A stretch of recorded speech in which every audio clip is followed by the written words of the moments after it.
Capítulo 14. Una mente pasiva. Mi pueblo es destruido por falta de conocimiento. Oseas 4, versículo 6. Esta declaración es una verdad absoluta en lo concerniente a la pasividad. La mayoría de los cristianos ni siquiera están familiarizados con el término, ni saben cómo reconocer los síntomas. La pasividad es lo opuesto a la actividad. Es un problema peligroso porque la palabra de Dios nos enseña claramente que tenemos que estar alertas, cautelosos y activos. Primera de Pedro 5, versículo 8. Que hemos de avivar la llama y despertar los dones dentro de nosotros. Segunda de Timoteo 1, versículo 6. He leído varias definiciones de la palabra pasividad y la describo como falta de sensación, falta de deseo, apatía general, tibieza y pereza. Detrás de la pasividad hay espíritus malignos. El diablo sabe que la inactividad, la falta de ejercitar la voluntad, redundará en la derrota final del creyente. En tanto una persona esté moviéndose contra el demonio, empleando su voluntad para resistirlo, el enemigo no ganará la guerra. Pero si entra en un estado de pasividad, se ha metido en un problema serio. Tantos creyentes se rigen por las emociones, que la ausencia de sensaciones es todo lo que hace falta para impedir que hagan lo que se les ha enseñado que deben hacer. Alaban cuando se sienten dispuestos, dan cuando les apetece, cumplen su palabra si les parece. Y si no desean hacer nada de esto, no lo hacen.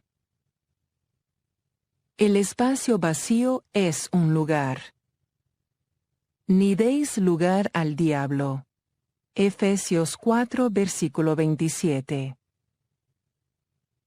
El lugar que le damos a Satanás a menudo es un espacio vacío.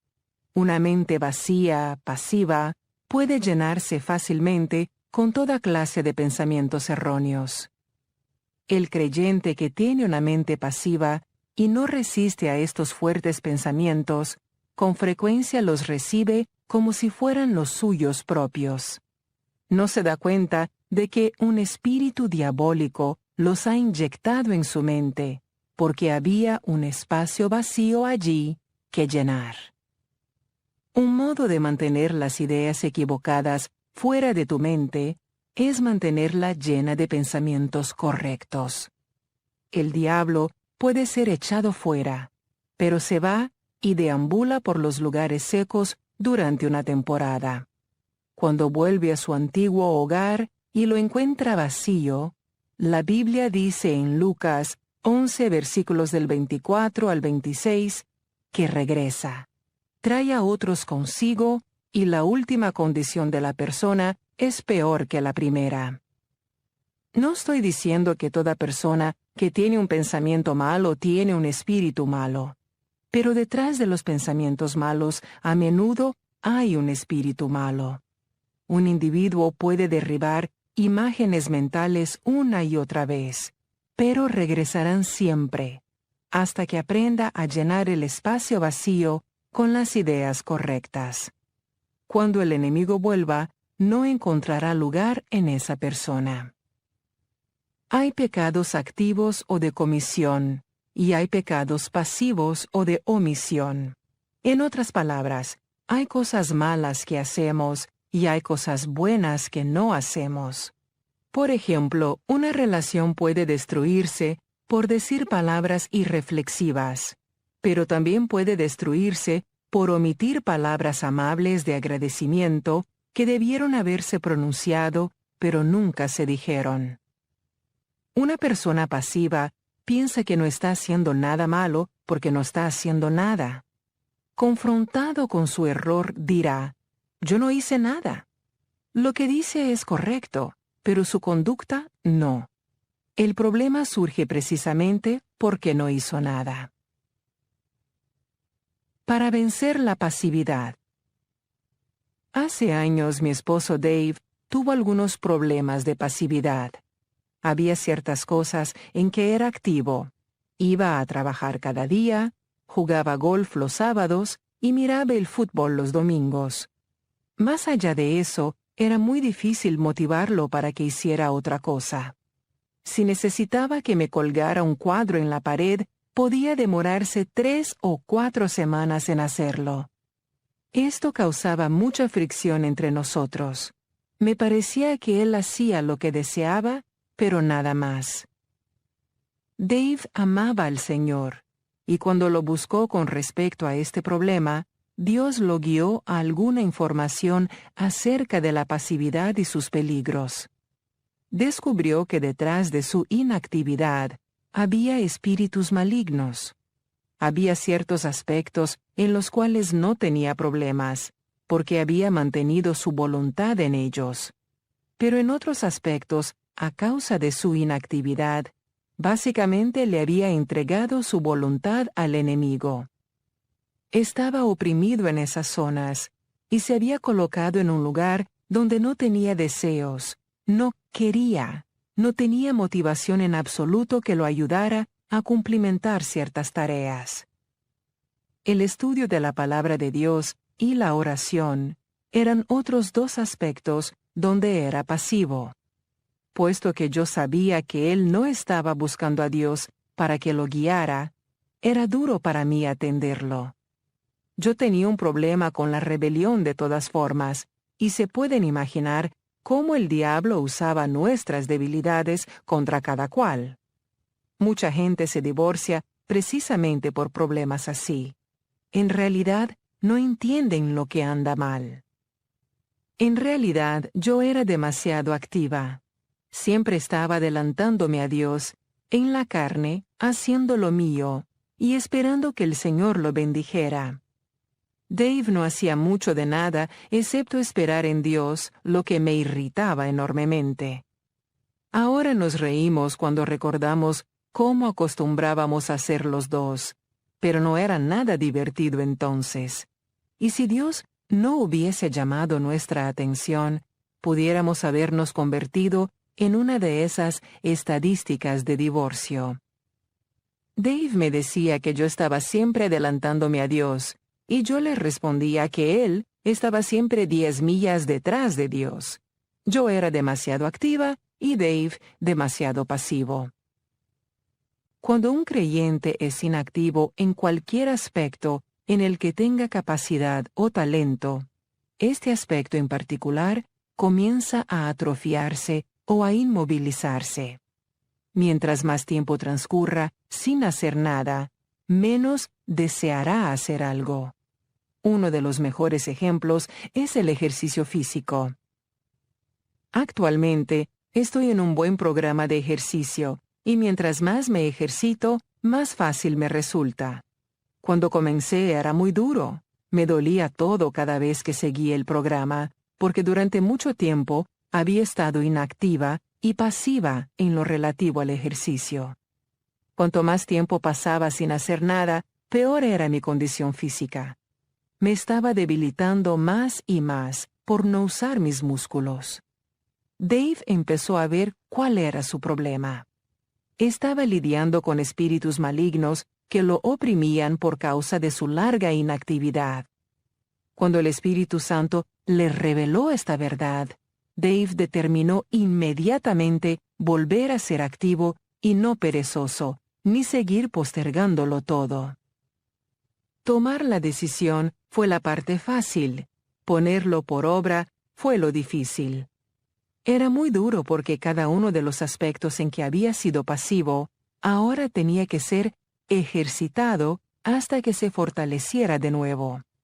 Empezó a levantarse a las 5 a.m. para leer la palabra y orar antes de irse al trabajo. La batalla había comenzado. El diablo no quiere ceder el terreno que ha ganado y no se rendirá sin luchar. Dave se levantaba para pasar un tiempo con Dios y se quedaba dormido en el sofá. Aun cuando había mañanas en que se quedaba dormido, seguía progresando porque se levantaba de la cama con la intención de edificar una vida de oración. Había veces en que se aburría. Hubo días en que sintió que no estaba avanzando, que de todos modos no comprendía lo que leía o que sus oraciones no llegaban a ninguna parte. Pero persistió por la revelación del Espíritu Santo acerca de este estado llamado pasividad.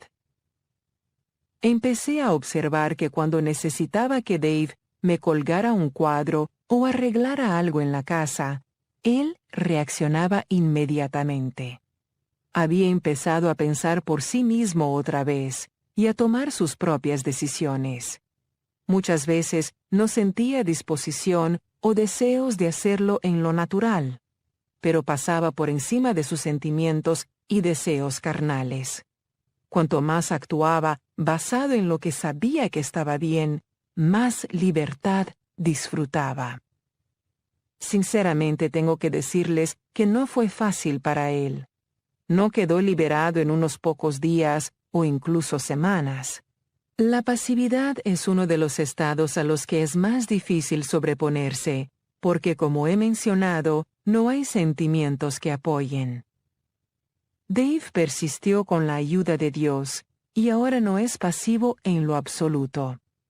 Es el administrador de nuestro ministerio, supervisa todos nuestros programas de radio y televisión, y es responsable de todos los aspectos financieros del ministerio. Viaja todo el tiempo conmigo y toma las decisiones concernientes a nuestro itinerario de viajes. También es un excelente hombre de familia. Ora y pasa tiempo regularmente con la palabra de Dios. En resumen, es un hombre que hay que respetar y admirar. Todavía juega golf y mira los deportes, pero también hace las otras cosas que se supone que haga. Quien lo conozca ahora y vea todo lo que realiza, no puede pensar que alguna vez haya sido tan pasivo como era. Es posible sobreponerse al estado de pasividad, pero el primer paso para vencer la pasividad actuando es vencer la pasividad mental. Dave no pudo progresar hasta que tomó una decisión y cambió su modo de pensar. Los actos correctos siguen al pensar correctamente. Y no os adaptéis a este mundo, a esta era, moldeados como y adaptados a sus costumbres externas y superficiales, sino transformaos, cambiaos, mediante la renovación íntegra de vuestra mente, por sus nuevos ideales y su nueva actitud. Romanos 12, versículo 2. A través de la palabra de Dios se muestra un principio dinámico, y nadie nunca andará en victoria a menos que lo comprenda y opere en él. Los actos sanos siguen al pensar sano. Permíteme ponerlo de otra forma. No cambiarás tu conducta hasta que cambies tus pensamientos. En el orden de las cosas de Dios, primero viene pensar rectamente, y a éste le siguen las acciones rectas. Yo creo que la acción correcta o la conducta correcta es un fruto del pensar rectamente. La mayoría de los creyentes luchan por hacerlo recto, pero el fruto no es un producto de la lucha. El fruto viene como un resultado de permanecer en la vid. Juan 15, versículo 4. Y permanecer en la vid implica ser obediente. Juan 15, versículo 10. Siempre uso Efesios 4, versículos del 22 al 24, cuando enseño este principio. El versículo 22 dice: que en cuanto a vuestra anterior manera de vivir, os despojéis del viejo hombre. Descarta tu viejo ser no renovado, que se corrompe según los deseos engañosos. El versículo 24 continúa el pensamiento diciendo: y os vistáis del nuevo hombre, el ser regenerado, el cual en la semejanza de Dios, parecido a Dios, ha sido creado en la justicia y santidad de la verdad. Así que el versículo 22 básicamente nos dice que dejemos de actuar mal, y el 24 que empecemos a actuar bien. Pero el versículo 23 es lo que yo llamo la escritura puente. Ahí nos dice cómo ir del versículo 22, actuar incorrectamente, al versículo 24, actuar correctamente. Y que seáis renovados en el espíritu de vuestra mente, teniendo una actitud mental y espiritual fresca.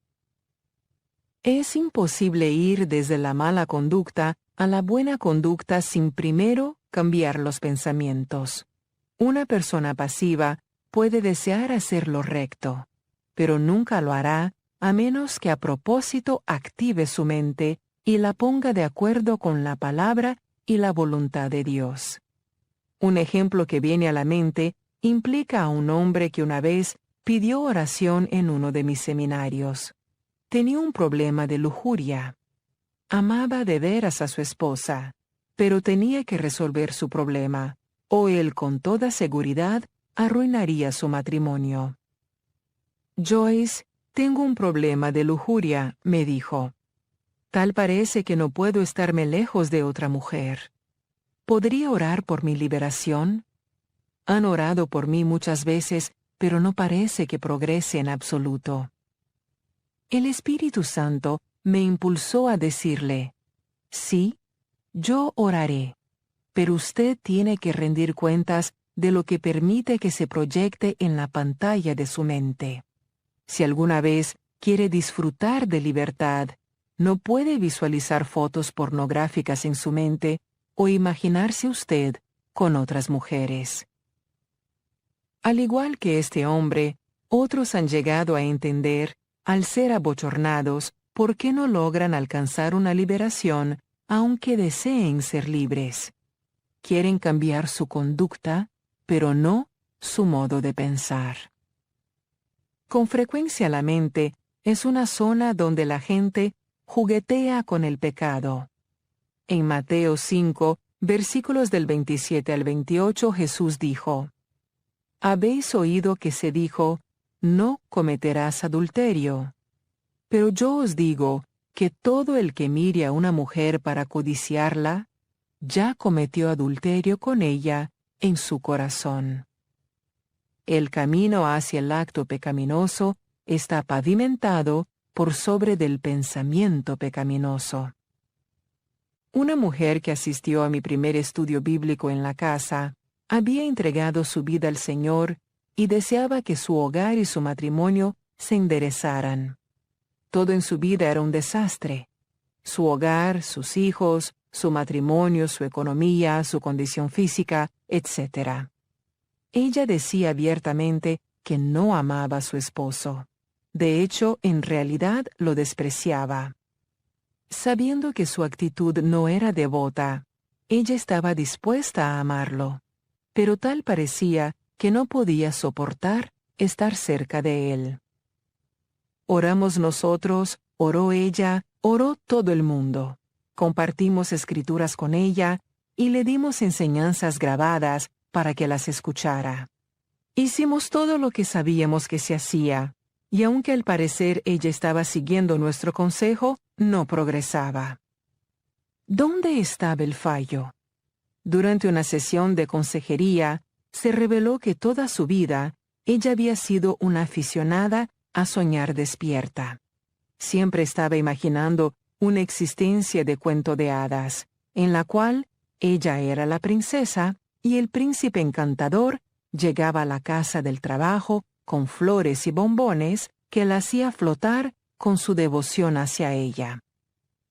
Se pasaba los días pensando así, y cuando su grueso esposo llegaba del trabajo cansado y sudado de trabajar todo el día, con un diente de menos, ella lo despreciaba. Piensa en esta situación por un momento. La mujer había nacido de nuevo, y sin embargo, su vida era un desastre.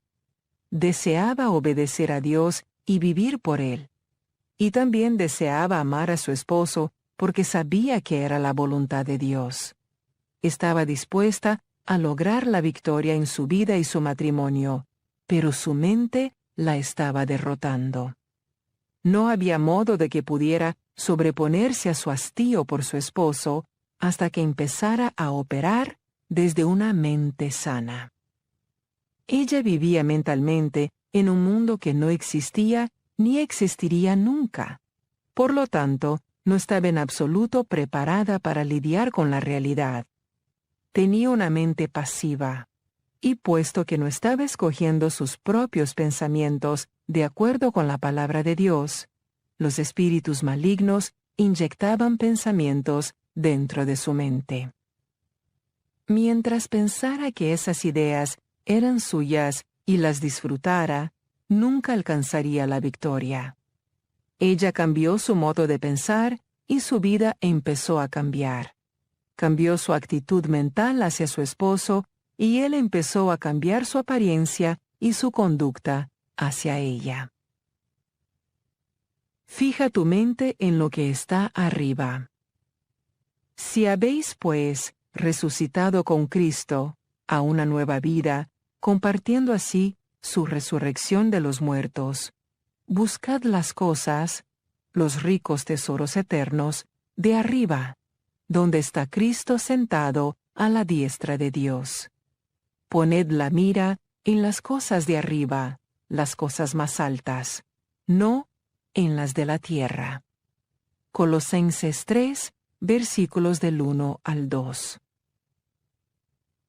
Una vez más vemos el mismo principio. Si quieres vivir la vida resucitada que Jesús ha proporcionado, busca la nueva vida poderosa, fijando tu mente y manteniéndola fija en las cosas de arriba, no en las de la tierra.